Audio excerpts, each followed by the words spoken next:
내 마음을 하나님께 올려드리면서 이 마음을 해결해 달라고 계속 그 상태에만 있으면 안 돼요. 우리 신앙이 하나님 아버지의 마음을 알아서 아버지의 마음을 이루게 해주시옵소서. 내 발이, 내 손이, 내 마음이 그 하나님 아버지의 마음을 받아서 내 삶이 그렇게 가게 해주시옵소서. 그런 신앙으로 우리가 올라가시기 바랍니다.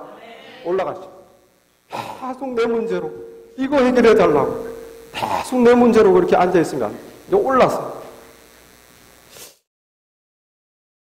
성막의 말씀을 보고 있습니다. 그래서 지난주에 마침내 성막에 들어갔습니다. 그래서 이 유일한 문 대신 예수 그리스도를 통해서 우리는 하나님께 들어가게 됩니다.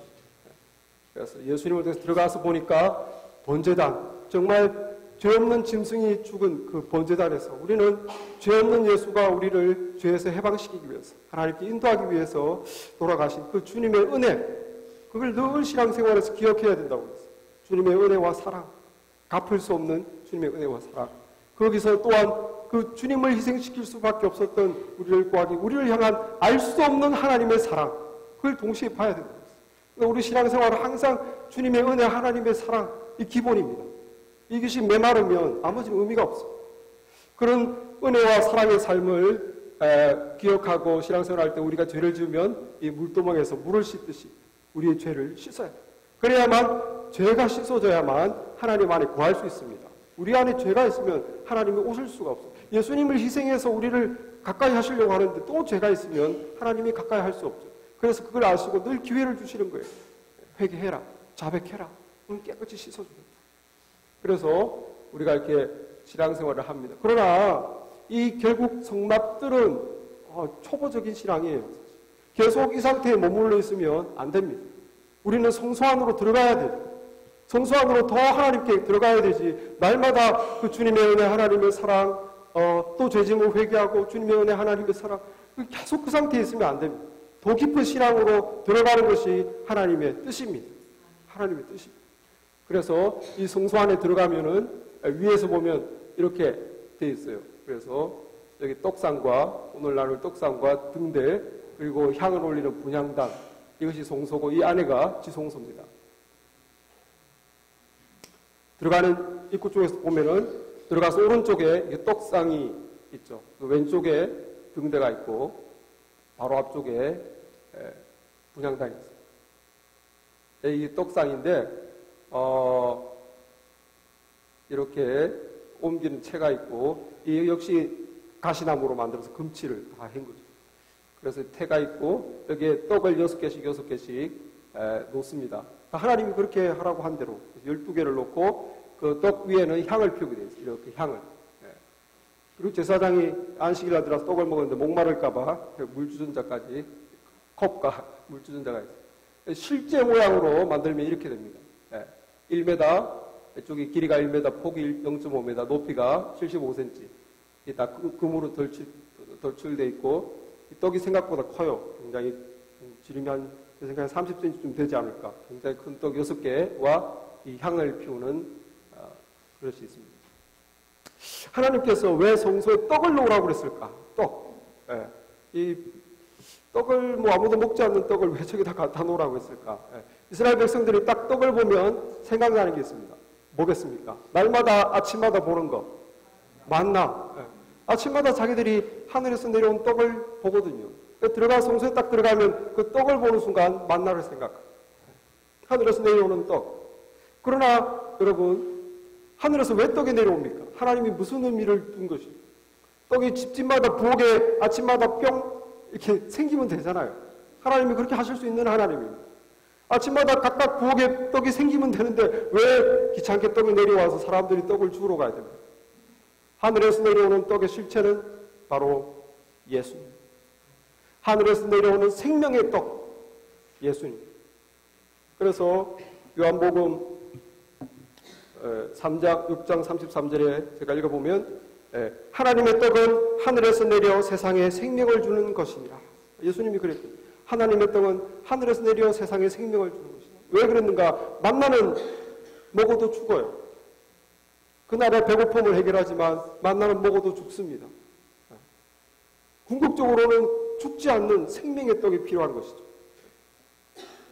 그래서 주님께서 요한복음 6장 48절부터 이렇게 말씀합니다. 내가 곧 생명의 떡이다. I am the bread of life.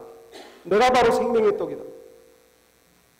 너희 조상들은 광야에서 만나를 먹어도 죽었거니와 이는 하늘에서 내려오는 떡이니 사람으로 하여금 먹고 죽지 않게 하려는 것이다. 나는 하늘에서 내려온 살아있는 떡이니 사람이 이 떡을 먹으면 영생하리라.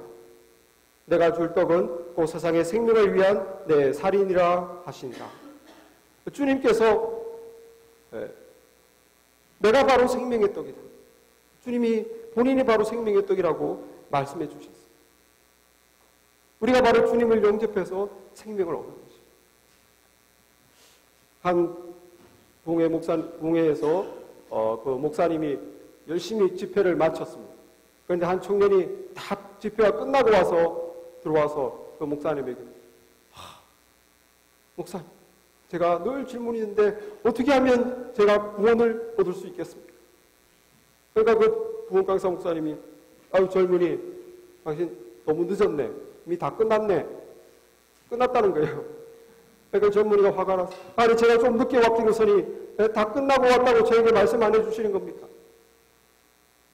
그러니까 이 부흥강사 목사님 다시 말씀합니다. 그게 아니고 당신이 구원받기 위해서 뭐를 할 거 그거 아무것도 없다. 네가 구원받기 위해서 해야 될 것, 할 수 있는 것 아무것도 없다. 이미 다 끝나버린 문제. 이미 다 끝나버린. 예수님께서 십자가에서 우리의 구원을 위해서 모든 일을 다 하셨다는 거예요. 모든 일을 다. 주님이 십자가에서 인류의 모든 죄를 다 속죄하신 것을 믿으시기 바랍니다. 내가 과거에 지은 죄, 내가 미래에 지을 죄, 예수 믿는 사람이 지은 죄, 심지어 예수 안 믿는 사람이 지을 죄까지 인류의 모든 죄는 예수께서 다 담당하셨어요. 시공간을 초월해서. 그래서 예수님이 오기 전에 구약 백성들이 드린 죄, 과거에 지은 죄, 예수님이 오지도 않았는데 드린 죄가 용서받는 이유는 2000년 뒤에 오실 예수님의 피 때문에 미리 용서받는 거예요. 그렇습니다. 우리가 할 것은 없어요. 이미 예수님께서 모든 문제를 해결하시고 이제 우리 주님을 믿는 자들은 영생을 받게 됩니다. 주님이 십자가에서 내 죄를 사하셨다. 주님을 영접하는 자, 내가 내 죄를 회개하고 주님을 구주로 영접하는 자는 이제 영생을 얻습니다. 죄의 삭은 사망이지만 그 죄의 문제를 해결했기 때문에 영생을 얻는 거예요. 그래서 주님께서 로마서 6장 23절에도 죄의 삭은 사망이요 하나님의 은사는 그리스도 예수 우리 주 안에 있는 영생이다. 하나님의 은혜로운 선물은 예수님 안에 있는 영생이다. 저와 여러분이 주님을 믿고 영생을 얻은 자입니다.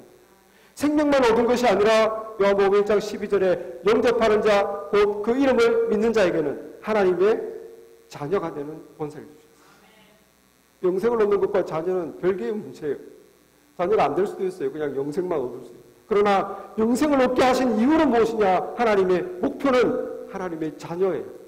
예수님과 같은 하나님의 자녀를 이루는 그 하나님의 나라, 그게 하나님의 꿈입니다. 그 나라의 주인공으로 우리를 세우신 거예요. 하나님의 자녀.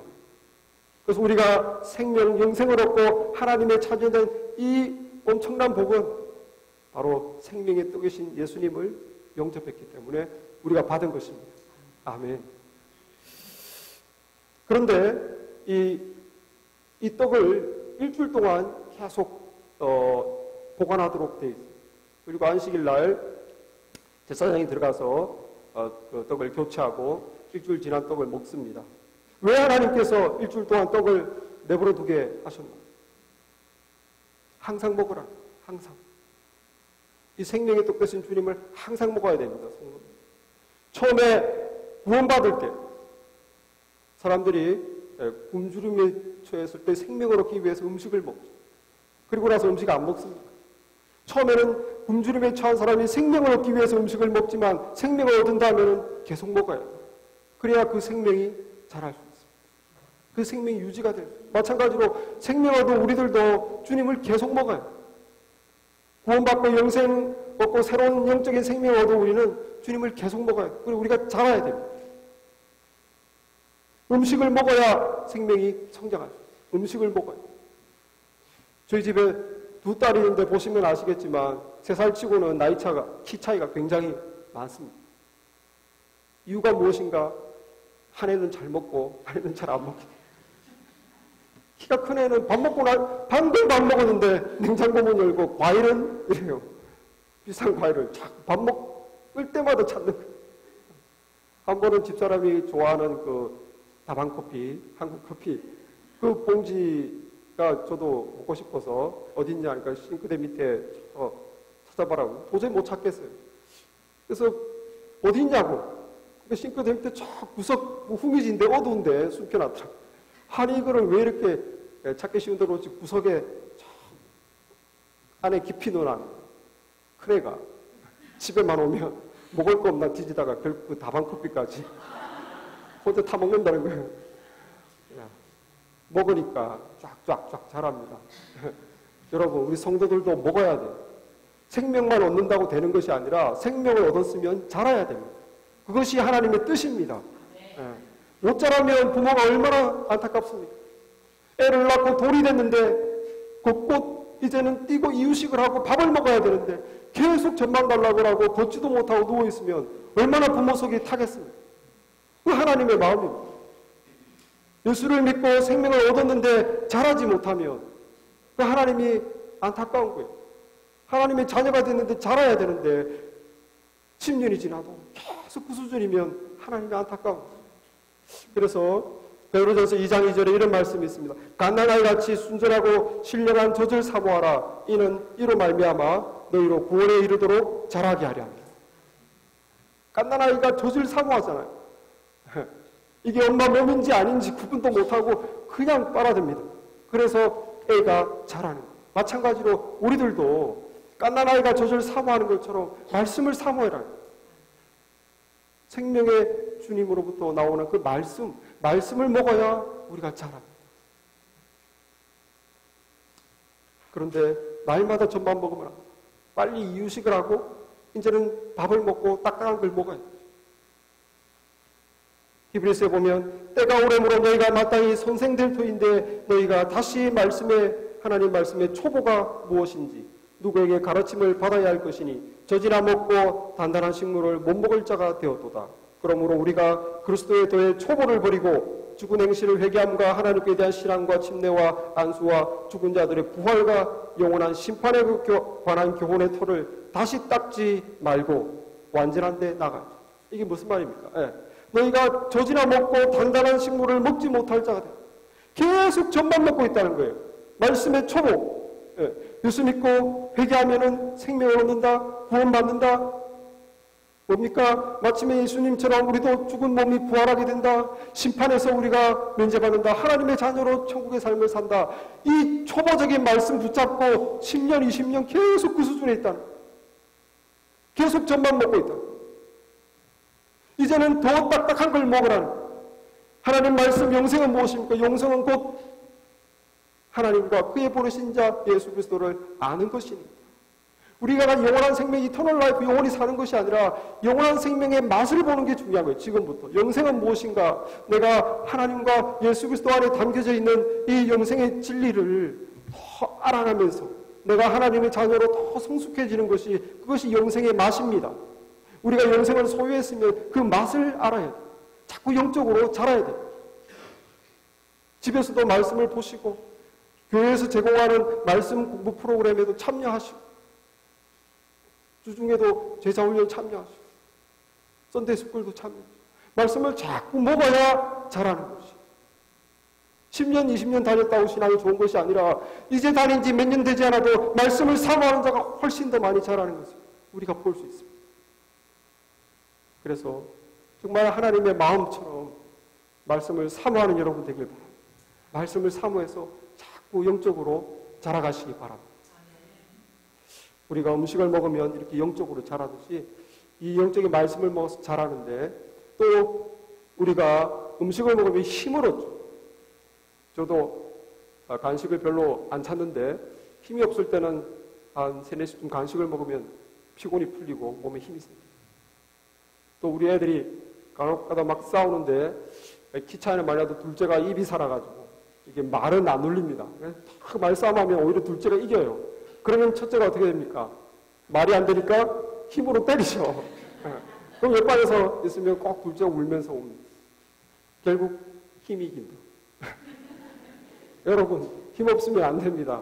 국제사회도 힘 있는 나라가 결국은 좌지우지하는 거고, 믿는 사람도 힘 없으면 세상에 나가서 비실비실.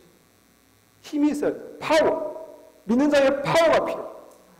믿는 자의 파워가 어디서 오는가? 그것은 기도에서. 기도하지 않으면 여러분, 우리는 파워가 없어요. 우리 안에는 파워가 없는 것을 인정하셔야 돼요. 우리는 아무 파워가 없어요. 파워는 단지 하나님으로부터 오는 것입니다. 그래서 기도에서 하나님과 연결된 사람은 파워를 받는 거예요. 그렇게 파워를 받는 사람은 삶에서 파워가 나타나요. 열매가 맺힙니다. 능력. 내가 내 죄를 이기고, 나를 이기고, 세상을 이기고, 세상의 죄의 유혹을 이기고, 나가서 이기는 것만 아니라 나가서 하나님의 나라를 세워. 믿음의 간증을 하고, 안 믿는 자에게 담대히 복음을 전하고, 어려움과 시험의 환난을 이기고, 믿음의 환난이 오지 않습니까? 그걸 믿음으로 극복하고 뚫고, 그 힘이 어디서 나옵니까? 기도에서. 기도. 주님과 연결되어야만 우리가 능력을 받습니다. 말씀에도 보면 누가복음에 너희는 21장 34절에 너희는 스스로 조심하라. 그렇지 않으면 방탕함과 술취함과 생활의 염려로 마음이 둔하여지고 뜻밖의 그날에 덕과 같이 너에게 임하리라.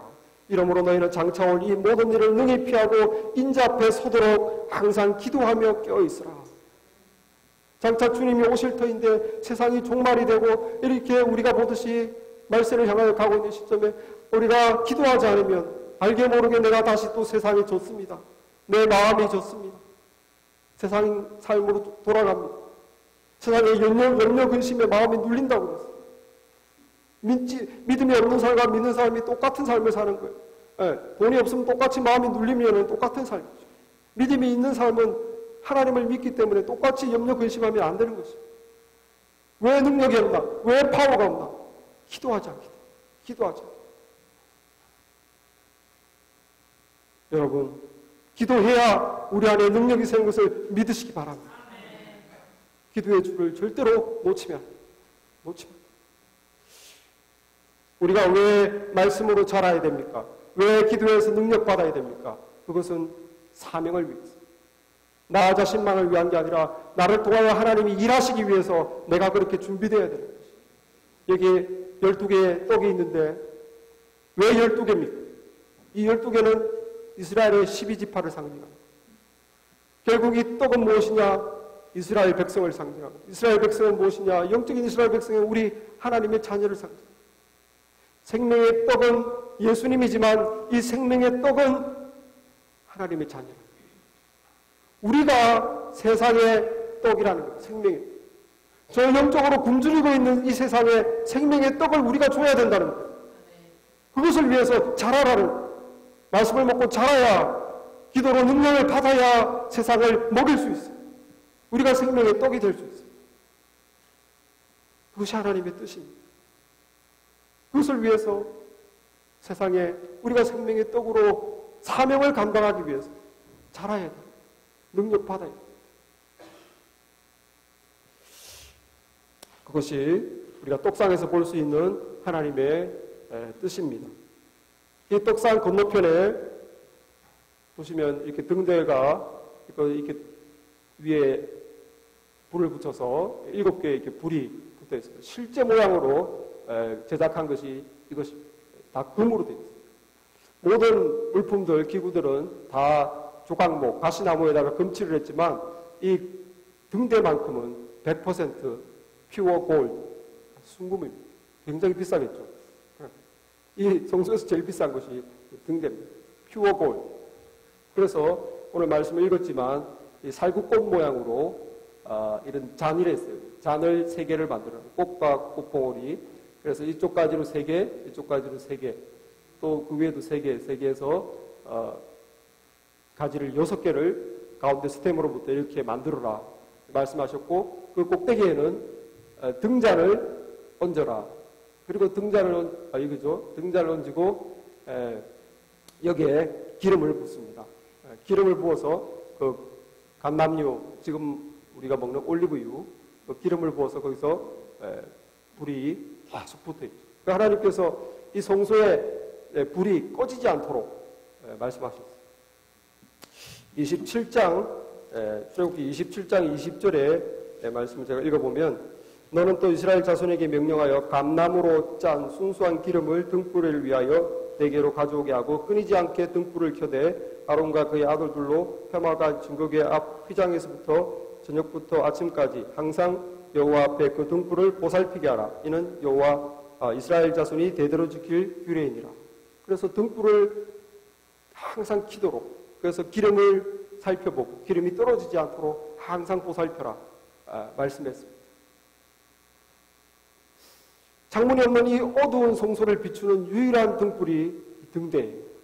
마찬가지로 우리가 살아가는 이 영적으로 어두운 이 어두움을 비추는 유일한 빛은 바로 예수님입니다. 예수님이 세상의 유일한 빛입니다. 그래서 주님이 직접 요한복음 1장 5절에 보면 빛이 어두움에 비치되 어두움이 깨닫지 못하더라. 9절에서 보면 참빛 곧 세상에 와서 각 사람에게 비추는 빛이 있었나니 그가 세상에 계셨으며 세상이 그로 말미암아 지은 바 되었을 때 세상이 그를 알지 못하였고, 하나님께서 예수님이 오셔서 빛을 세상에 비추었지만 세상 사람들이 몰랐다.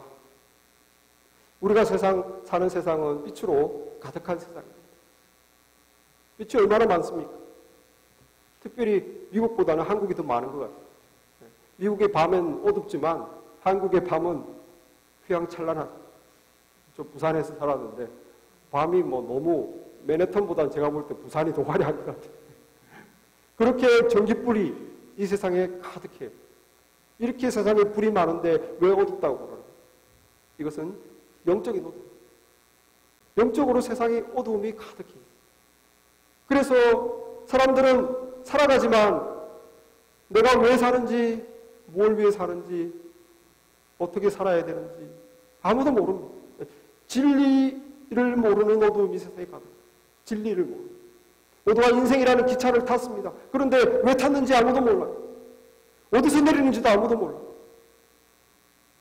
그냥 그 기차 안에서 서로 좋은 자리를 차지하겠다고 아둥바둥, 서로 창가를 차지하겠다고 아둥바둥, 서로 좀 더 편하게 가겠다고 아둥바둥, 그렇게 애쓰다가 갑자기 그 사람이 내려버립니다.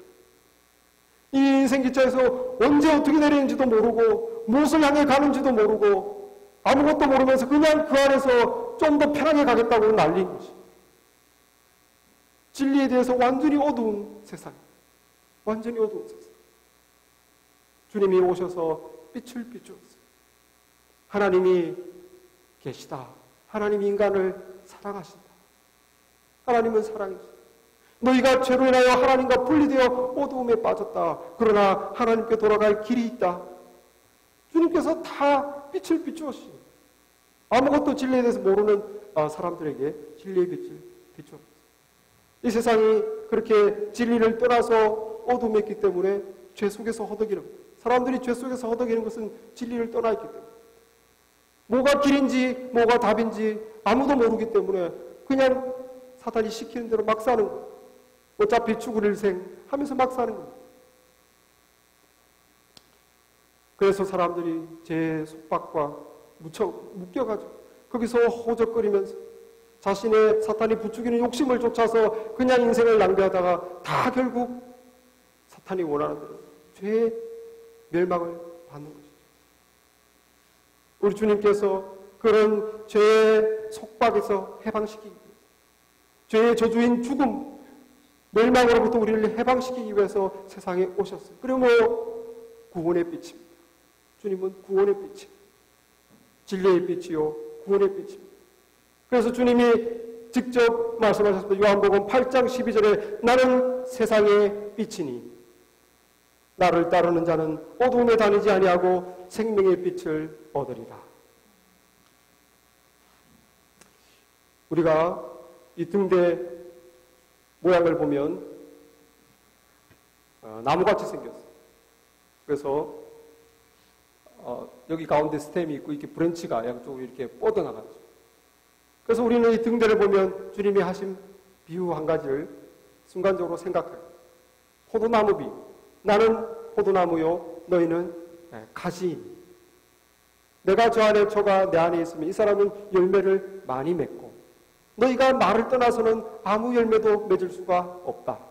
포도나무를 우리는 순간적으로 떠올리고, 아, 그렇구나. 주님이 포도나무 되시고 우리는 그 옆에 붙어있는 가지다. 그런데 주님으로부터 빛이 나오는 것은 우리가 알겠는데 왜 우리 위에 빛이 있는가? 우리 위에도 빛이 있어요. 주님만 세상의 빛이 아니라 우리도 세상의 빛이라는 거예요. 마태복음 5장 14절, 너희는 세상의 빛이니라. 너희의 빛이 사람 앞에 빛이여 저들로 너희의 착한 행실을 보고 하늘에 계신 아버지 앞에 영광을 돌리게 하라. 여러분들이 믿거나 안 믿거나 우리는 세상의 빛이라고 주님이 알려주셨습니다. 우리가 이렇게 주님 말씀 들으면 받아들이기가 어려워. 아니, 내가 무슨 빛입니까? 내가 주님을 영접하고 진리를 깨닫고 내 안에 빛이 들어온 것은 알겠지만 나는 세상을 비출 빛이 못 됩니다. 나 자신 비추기도 급합니다. 내 안에 있는 불도 꺼질랑말랑 위태위태합니다. 저나 밝히 비추어 주시옵소서. 나 혼자라도 잘 타게 해 주시옵소서. 내가 어떻게 세상을 비춥니까? 우리 안에 빛이 너무 약하기 때문에 우리는 세상의 빛이다 너무 부담스러워. 우리는 빛의 역할을 할 수 없습니다. 그러나 여러분, 주님의 말씀을 부인하지 마시기 바랍니다. 너희는 세상의 빛이다. 주님이 우리에게 말씀하셨어요. 받아들여야 돼요. 우리 옆에 계신 분에게 이 시간 세뇌를 좀 시켜보겠습니다. 당신은 세상의 빛입니다. 한번 말씀해 주십시오. 당신은 세상의 빛입니다. 세뇌가 잘 안 되네요. 주님 앞에서 한번 고백해 보겠습니다. 나는 세상의 빛입니다. 한번 고백해 보겠습니다. 시작. 나는 세상의 빛입니다. 내 안에 있는 약한 빛을 보지 마시고 말씀을 믿으시기 바랍니다. 우리는 세상의 빛이다. 너희가 생명을 얻은 것, 그냥 생명만 누리라고 하는 것이 아니라 세상의 빛을 비추라고 주신 것이 받아들이시기 바랍니다. 우리가 어떻게 세상의 빛을 비추겠습니까? 이 등잔이 어떻게 빛을 비춥니까? 기름만 있습니다. 기름만 있습니다. 기름만 있으면 계속 빛이 비추어집니다. 우리에게 기름만 있으면 우리도 빛을 비출 수 있습니다. 기름이 무엇입니까? 기름은 바로 주님께서 내가 너희를 도울 자를 보내주겠다 약속하신 성령, 보혜사 성령이십니다. 우리를 도와주시는 분. 우리는 빛을 비출 수 없지만 우리를 도와주시는 성령이 있으면 우리가 빛을 비출 수 있습니다. 이사야서 61장 1절부터 3절 말씀을 제가 읽어보겠습니다. 여호와의 영이 내게 내리셨으니 이는 여호와께서 내게 기름을 부으사 가난한 자에게 아름다운 소식을 전하게 하려 하심이라. 나를 보내사 마음이 상한 자를 고치며 포로된 자에게 자유를, 갇힌 자에게 노임을 선포하며 우리 주님의 은혜의 해와 우리 하나님의 보복을 나를 선포하며 모든 슬픈 자를 위로하되 기쁨의 기름으로 그 슬픔을 대신하며 찬송의 옷으로 그 근심을 대신하시고 그들이 의의 나무 곧 여호와께서 심으신 그 영광을 나타낼 자라 일컬음을 받게 하려 하십니다. 어떻게 우리가 이 사역을 할 수 있습니까? 주님의 영이 내게 내리셨으니 곧 여호와께서 내게 기름을 부으사. 여러분, 우리 스스로는 아무 세상을 비출 빛도 없고 날마다 내 신앙도 지키지 못해서 날마다 믿음이 떨어졌다, 또 세웠다, 또 주변 사람들이 와서 또 겨우 세워주면 또 말 한마디에 또 세상살이에 또 믿음이 또 실족했다. 이렇게 겨우 태평양 한복판에 붙어있는 촛대와 같이 이렇게 겨우 불이 붙어있는데 어떻게 팔팔팔 타겠어요? 성령의 불이 필요합니다. 성령의 도우심이 필요합니다. 성령의 능력이 우리에게 부어지면 가난한 자들에게, 심령이 가난한 자에게 복음을 전할 수 있는 능력이 나온다는 거예요. 아이고, 내 믿음 하나도 분명하지 못하고 의심에 가득 찼는데 어떻게 내가 입을 벌려서 남에게 복음을 전합니까? 내가 하는 것이 아니라 성령이 하는 것을 믿으시기 바랍니다. 성령이 나에게 임하시면 내가 마음이 상한 자에게 고쳐줄 수 있어요. 마음이 상한 자의 복음으로, 주님의 마음으로 고쳐줄 수 있어요. 내게 복음이, 성령의 능력이 임하면 죄와 중독에 포로된 자에게 자유를 줄 수 있어요. 갇힌 자에게 노임을 선포할 수 있어요. 예수님의 이름으로 그 사탄에 묶인 자를 풀어줄 수 있어요.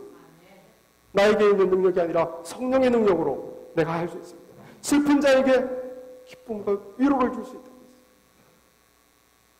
기쁨으로, 기름으로 그 슬픔을 대신하며 찬송의 옷으로 그 근심을 바꿔줄 수 있습니다. 그리하여서 그를 의의 나무로 자라게 할 수 있어요. 우리를 세상의 빛이라 하신 주님께서 이것을 우리가 하기 원하시고 이것을 할 수 있도록 성령님을 보내주셨습니다. 순금으로 만든 등대, 가장 귀한 것, 우리 성도들의 신앙생활에 가장 귀한 것이 있다면 성령 충만인 것을 믿으시기 바랍니다. 내 힘으로 아무것도 못해도 성령 충만하면 할 수 있습니다. 제가 설교해서 여러분 한 분 한 분을 어떻게 감동시키겠습니까? 어떻게 마음을 바꾸겠습니까? 어떻게 삶을 바꾸겠습니까? 성령께서 하시면 하실 수 있습니다. 제 힘으로는 아무것도 하지 못하지만 성령께서 말씀을 통해서 하시면 여러분들 가운데서도 은혜 받고 하나님을 향해 믿음을 세우고 삶을 변화시키는 것입니다. 그렇기 때문에 성령 받기 위해서 노력해야 합니다. 어떻게 성령 받을 수 있나? 가지가 포도나무에 붙어있으면 되는 거예요. 내게 붙어있지 아니하면 저는 절로 과실을 맺을 수 없음같이 너희도 내 안에 있지 아니하면 그러하리라. 주님 안에 붙어있어요. 말씀을 계속 듣고 말씀대로 살려고 구해야 됩니다. 기도 생활로 주님께 붙어있어요. 붙어있으면 성령이 저절로 우리에게 오십니다. 주님을 잘 가까이 하고 말씀을 자꾸 가까이 하고 기도로 주님과 가까이 하면 성령이 우리 안에 점점점 풍성해집니다. 우리 안에 악한 영을 몰아내는 것입니다. 하나님의 거룩한 영으로 찾으면 내가 사역자가 됩니다. 하나님의 뜻은 우리가 사역자가 됩니다. 가만히 그냥 내 신앙만 날마다 케어하면서 겨우겨우가 아니라 이러한 길을 원하십니다. 성령을 주신 것은 우리가 사역하라는 것입니다. 일해라, 생명의 떡을 먹여라, 빛을 비추라. 우리 모두 성령 충만을 구하는 성도들이 되기를 바랍니다. 하나님이 원하신 비전을 우리도 품고 이제 일어나 뛰고 날아가시기 바랍니다. 우리 모두 이것을 위해서 주님 안에 늘 거하면서 말씀과 기도에 힘쓰는 성도님 되기를 주님의 이름으로 축원합니다. 기도합니다.